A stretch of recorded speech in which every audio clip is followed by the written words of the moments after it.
Coming up, we make sure that if you're getting married, you get to that church on time when we look at wedding cars. Plus, we meet some crazy Land Rover lovers giving it plenty of revs in a disused quarry. Right, here's a poser for you. What is it that most people do, most people regret, and if you want to try it, it's going to cost you an arm and a leg? Right, we're talking about getting married. Did you work it out? Now, if you're going to get married, you're going to need a wedding car. You can't expect a bride to turn up at the church in a D-Reg beige 1 litre Mini Metro, can you? No, she's going to want something a bit tasty, something to make that day special. So that's what we're going to do. We're going to look at some wedding cars. Right, where's our Nicola got to?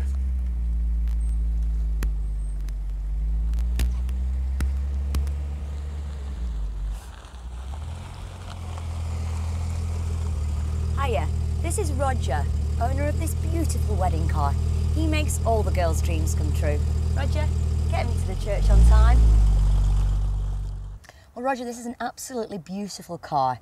It's sturdy, it's classy, and it's big enough to fit the whole family in. Mm-hmm. What type of car is it? It's a Daimler DS420 state limousine.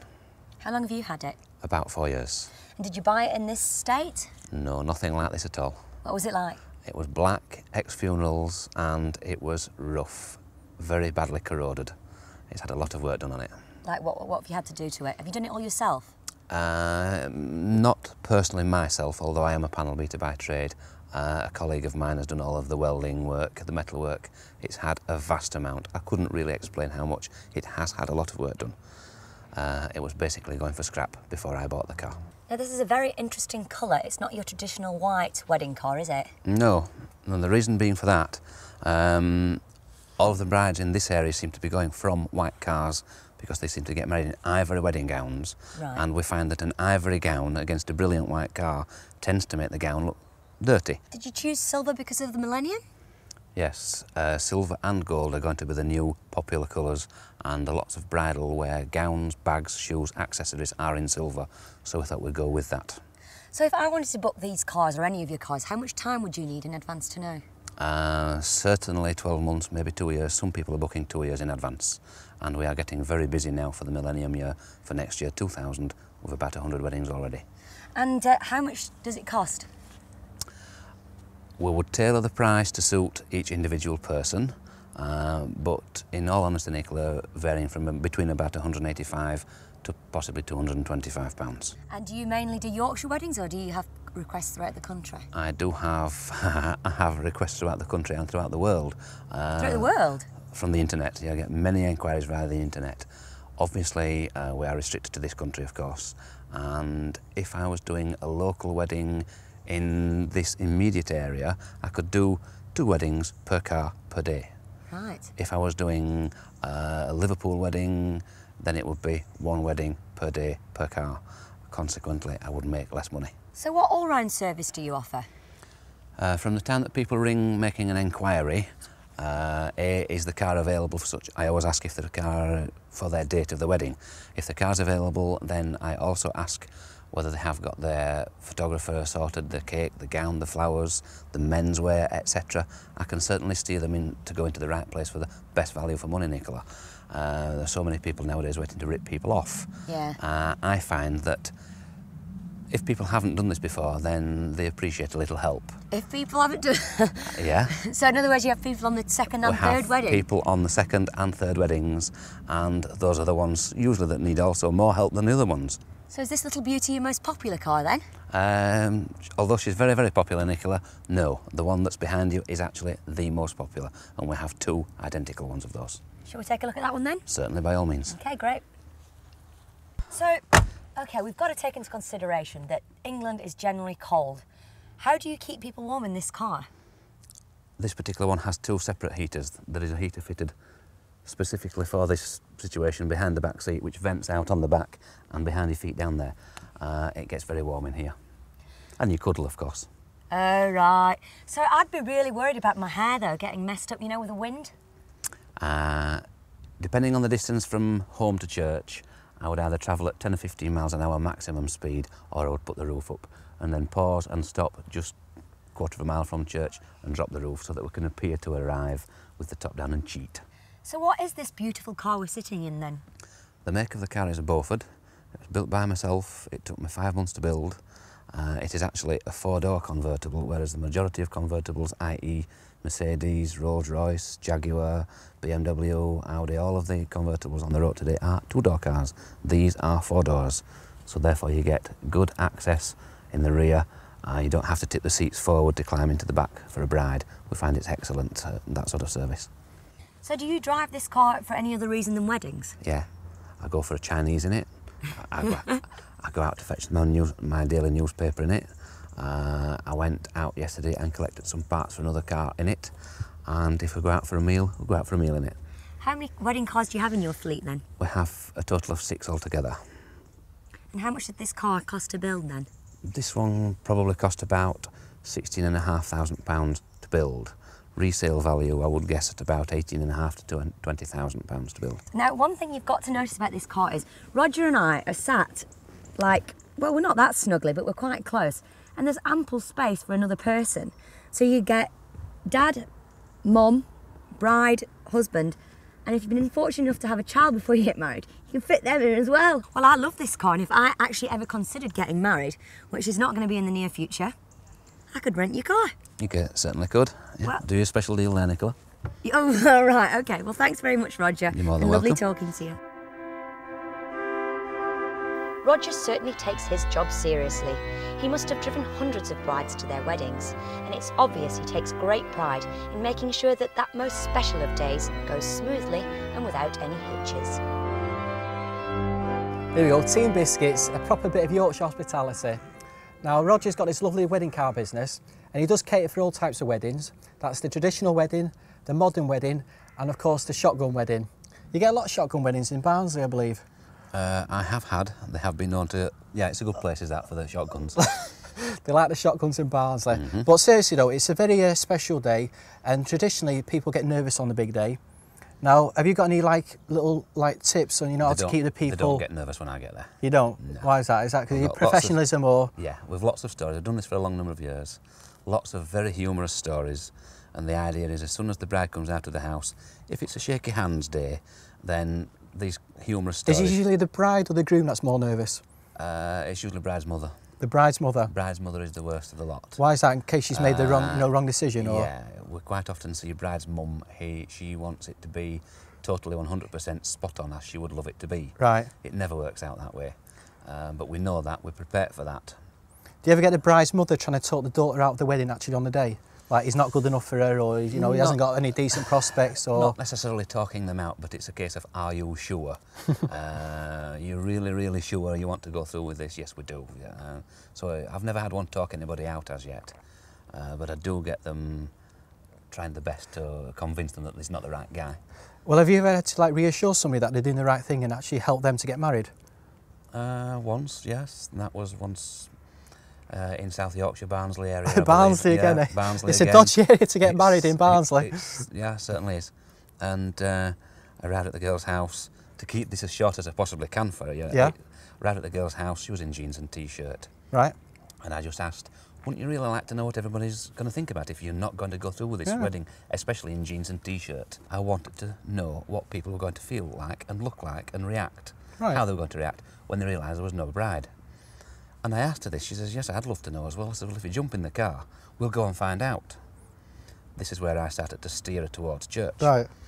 We arrived at church 50 yards away, parked up across the road, and we were sat in the car watching people at church. The photographer walking about, scratching his head. No bride. Eventually they realised who we were, where we were, what we were doing. So I pulled up a little bit closer, and it was starting to rain. I was about to draw the attention of the photographer as I was switching off the ignition on the car, and unfortunately the car keys got caught on my shirt button, the cufflinks, and as I pulled my hand away, pulled out the keys, and I dropped them down the grate at the side of the road, so the car was then immobile. Right. With the bride in the back, in jeans and t-shirt, no car keys. Right. And so it was pouring down. So it's not your traditional wedding then? Not a traditional wedding. It was pouring down and we had the roof down. Right. All right, yeah. Lovely day. It's all going right. Yeah. It's all going right on the day. So, I mean, I intended to get the girl there to get her to get married. So I suggested that she stood inside church to shelter till I got the keys here we out of go, the yeah. gate. Yeah. So off she went into church. The photographer then closed the doors. Right. I fished around in this fictitious grate in the ground, suddenly found my keys, put the roof up on the car and sat there and waited. Half an hour later she came out, married. Happy as a pig in All right, and did they thank you for it then? Oh yeah, totally. And did the groom know what had happened on the day? He didn't know what had happened up till then. Right. He found out en route to the reception. Right. And there was fun and laughter and maybe a few tears in the back of the car. I've since had a letter of thanks. And as I just said, they are as happy as a pig in muck. That's probably Yorkshire muck. Right, yeah. So you've improved the quality of life for thousands of people who've got married. How many sort of couples do you think you've helped get married? Or, you know, done the cars for? Thousands. Thousands, literally thousands, over yeah. the years. Well, I've been doing weddings on and off for other people and myself. Right. For approximately 30 years now, 28 years about. So I've obviously done and seen lots and lots of people. Excellent. Met many friends and made many friends as well. Yeah, excellent. There you have it, the wedding car business. Well, it's been a wicked day here, but frankly, this is the closest I'm ever going to get to getting married. You can say that again, love. A trip in a wedding car, that'll do me. Where's Roger? Roger? He said he was going to take us down the church. The church? What are you on about? I meant for a pint, Tony. Oh, that church, right. Oh, that'll do. Do you not fancy a pint? Yeah, I'll have a pint. Maybe a baby shower, I don't know. Whose round is it? It's your round. It's your round. You never get around. I got the last round in. You never get around Don't in. be like that. It's your round. You never get around in, Tony. All right, then. Join me after the break for some definite spills at the Land Rover trial at Snowgate Head.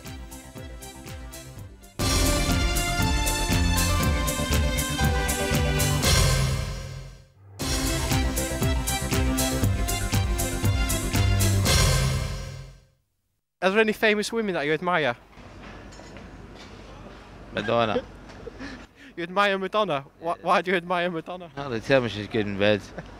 What attracts you to a man then? What attracts me to a man? So it's not engine size, is it?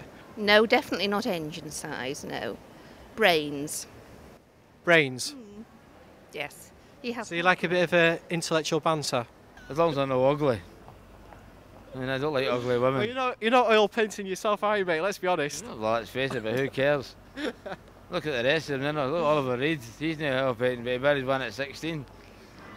And you know, when you get dressed, do you ever look in the mirror? Have you ever had sex in a car? I have, yes. Yeah. How long ago was that? A few months ago. Can you remember the car that it was? Yeah. What? A Porsche Carrera. Can you remember the guy's name? Yeah. I'm not telling it on air. How long did it last? A long time, actually. It was actually in motion as well. It was about an hour. Well, the car was going? Yeah. Yeah, at night. We had to stop. We had to pull at a lay-by. How can you have sex while you're driving? Quite easily. He was driving, Right. and I was on top, and he was like that while I was doing my stuff. So he was driving and you were sat on top of him, yeah? Yeah. Yeah. He's a lucky fella. It can be done. He's a lucky fella, I tell you. Which, Where were you going? we're going back to Beverley.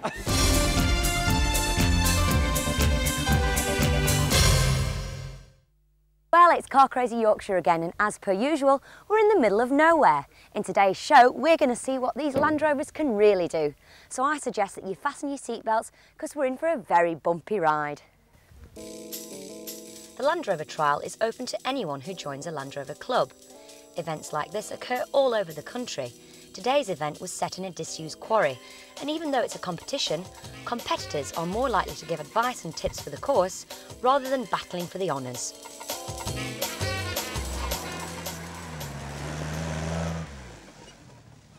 This is Paul Davies, one of the marshals here today. Paul, what is this actual event? This is a CCV, a cross-country vehicles trial. Yeah. And it's just Land Rovers is our club, so that's all that will be taking part in this trial today, just Land Rovers. And what is the trial? What trials are? Well, this is one of the more serious trials. It's a little bit more difficult, which is why all the motors round here have all got cages on. The motor behind me is just starting, and they'll be going through sections, and they start at gate 12 and they work their way backwards, so it'll be 12, 11, 10, 9 and so on till they get to 1.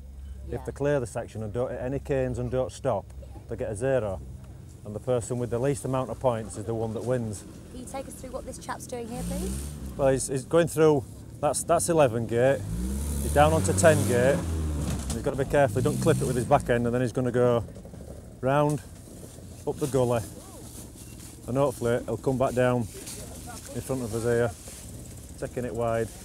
So if he clips a gate, does he have to start again, or is he immediately If he clips a disqualified? gate, he's got to stop.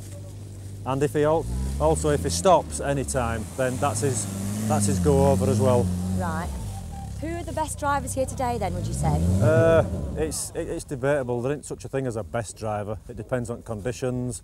It depends on whether you make like silly, annoying mistakes and things like that. That's usually a problem. I mean, there's been 1 or 2 mistakes made here that people shouldn't really have made, but that's just how it happens, isn't it? Is that because they're overzealous? In some cases it can be that they just haven't got the right line. They might have hit a rock awkwardly, or they might have run into trees that they thought they were going to clear and they didn't. Now, who lays out the course? The clerk of course lays out the course, and in this case it's Norman. He's laid all these sections out yesterday. There were half a dozen of us came down and laid all the canes out. So how do you decide on where you're going to put the canes? Experience. Right. And just whatever looks good. Do you actually take a car through the track initially before? Usually we do, yeah. Just to try and make sure that what we've set up is feasible, because sometimes it isn't feasible. So how do the competitors get to know the track then if they haven't taken their vehicles through it? Well, before they actually set off, the drivers get to walk around, and they have to walk around the section, and they follow all the canes, and just looking at the section by walking, they decide in their own mind as they're going around what's going to be the best track, what's going to trip them up, what's going to be easier, or things to keep away from. And that is the only option, that's the only chance that they've got to actually find out where they're going, because nobody's seen any of these sections before today. So who's the actual winner at the end of the day? What do you have to do to win? The person who's got the least points. So in other words, who's clipped the least tags? Yeah, who's clipped the least tags or who's stopped the least amount of times. I mean, if you got through every section clean, you'd have no points for the day. So you've won. But obviously, if you go through every section and clip 11 gate all the time, you're going to have a lot of points. So you're a member of a club then, are you? Yeah, we're part of Yorkshire Rover Owners Club. And if I wanted to be a part of your club, how could I join? Just get a membership form and join. And you need a Land Rover, obviously? No. No? I didn't have them when I first joined. I mean, I've got 2 now, but I didn't have them when I first joined. Everybody here is mad about Land Rovers. Yeah. If you want to buy a Land Rover, if you want to own a Land Rover, these are the people to ask. Right. Okay, I'm with Toasty here. He's the club's nutter. He's going to take me through the course. I've got to hold on because I don't want to break my neck and I don't want to fall out. And from his previous driving, I've seen that it can be pretty freaky. Okay, I'm ready. Oh my word! Okay. Okay, right, it's really steep down here. Oh, on my side is really steep. Oh God, oh God! Oh, okay. Okay. Okay. Okay. Okay, well, out the way! Spectators, 10 points if we... Oh, we missed the gate? Yeah, that's it. Oh! Well, that was brilliant, even if a bit scary. It's just a shame he missed a gate so soon. This is Toasty, the madman that you've just seen taking me around the track. How long have you been involved with the club? On and off for about the last 5 years. And are you car mad? Just a little bit. Because I heard you talking earlier, you've got quads, you've got the Land Rover, what else have you got? Just basically Land Rover and quads. I have a four-wheel drive ladder as well, just basically off-road machines, so we can have some fun in the mud. How have you been doing so far? Not too good today. I have a slight problem with the steering on it, but besides that, we're not doing too bad. As long as we enjoy ourselves, that's what it's all about. Yeah, well, it seems like a really good group here and a good laugh. Yeah, that's what it's all about. Enjoy yourself more than anything. The competition aspect of it is, good, but mainly it's just about getting out, enjoying yourself and having some fun. So what advice would you give to other drivers to be a good driver, good Land Rover driver? Don't drive like me. Well, I'd say that again. Too right, don't drive like him. I'm glad I wasn't in the vehicle when he performed his next trick.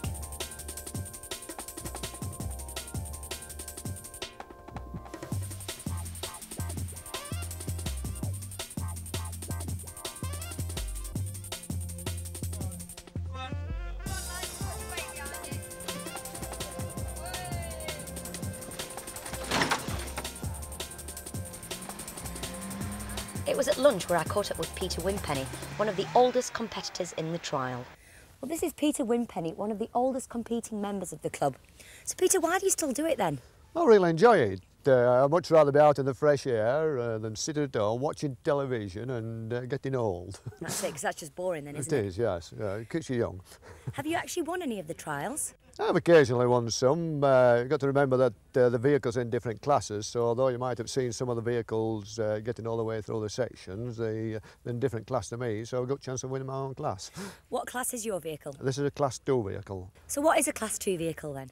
Well, the smallest class is Class 1, which is 8-inch wheelbase. That's the distance between the centre line of the back wheel and the centre line of the front wheel. Right. Now, this is a class further up. This is a slightly larger vehicle. So is a roll bar standard for this kind of competition? It's mandatory. Yeah. You must have a roll bar Right. for this type of competition. This is a cross-country vehicle trial. Now, besides the cross-country vehicle trials, we run road tax vehicle trials, which aren't as severe as this. So do you enjoy being a member of the club? Oh, yes, yes. Mm. And how many events do you take part in a year then? Less than I used to do. I used to be a member of another club besides, and I used to go off at least once a month, but lately I don't take part in as many events. So this course today, does it seem particularly tricky to you? It's really tricky today.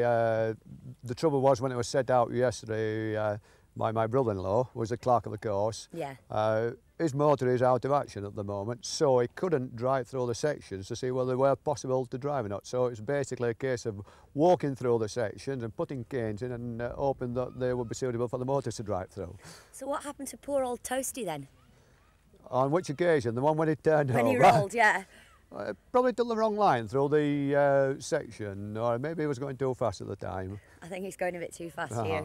You're lucky you weren't in at the Well, time. that's what I thought. I literally got out 1 second before and I thought, thank the Lord. Right. But thanks very much for your time, Peter, and good luck for the afternoon You're race. welcome. Right. Well, this lot must be mad. I'm freezing. They're still at it after 3 hours. I'm off home, but you stay and enjoy the action.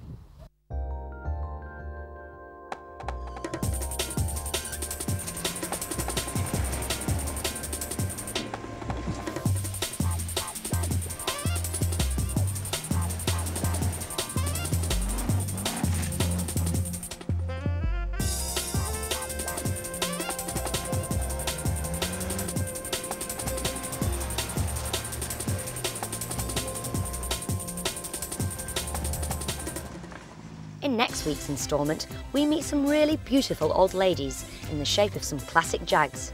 Plus Tony is sent for some R&R around the Dales of Yorkshire in his very own motorhome. See you next week.